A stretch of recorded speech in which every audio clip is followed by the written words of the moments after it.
कुरुक्षेत्रको रणभूमिमा दुईजना योद्धाहरूको नाम मात्र लिँदा कौरव पक्षको मन चिसो हुन्थ्यो, भीम र अर्जुन।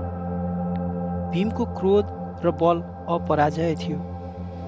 उनी युद्धभूमिमा सिंह जस्तै गर्दिन्थे र तिनको गदा प्रहारले पहाड पनि चुडिन्थ्यो। अर्कोतर्फ अर्जुन धनुर्विद्याका अधिपति थिए।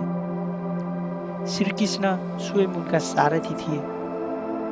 यो नै सङ्केत थियो कि उनी केवल धनुर्धारी नभएर धर्मका प्रतिनिधि पनि हुन्।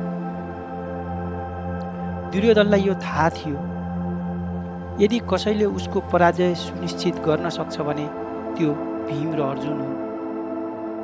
त्यसैले रणको पूर्व तयारीका क्रममा उनी आफ्नो पक्षका योद्धाहरूको मनोबल बढाउन र श्री गुरु द्रोणाचार्यलाई प्रभावित पार्न एक एक गरी पाण्डव पक्षका महारथीहरूको नाम लिइरहेछन्।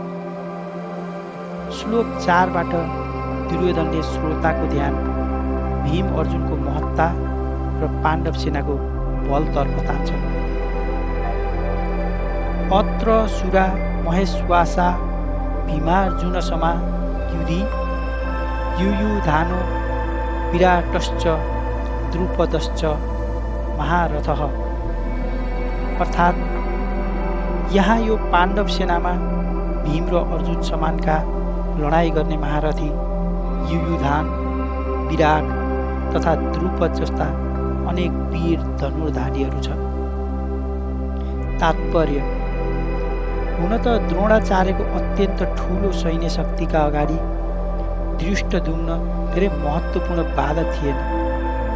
तैपनि त्यहाँ अरू महान योद्धाहरू थिए जसबाट तिनलाई डर थियो।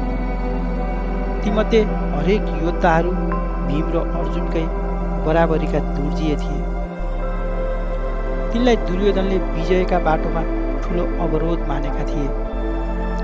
दुर्योधनलाई भीम र अर्जुनको बल कति छ भन्ने कुरा थाहा थियो।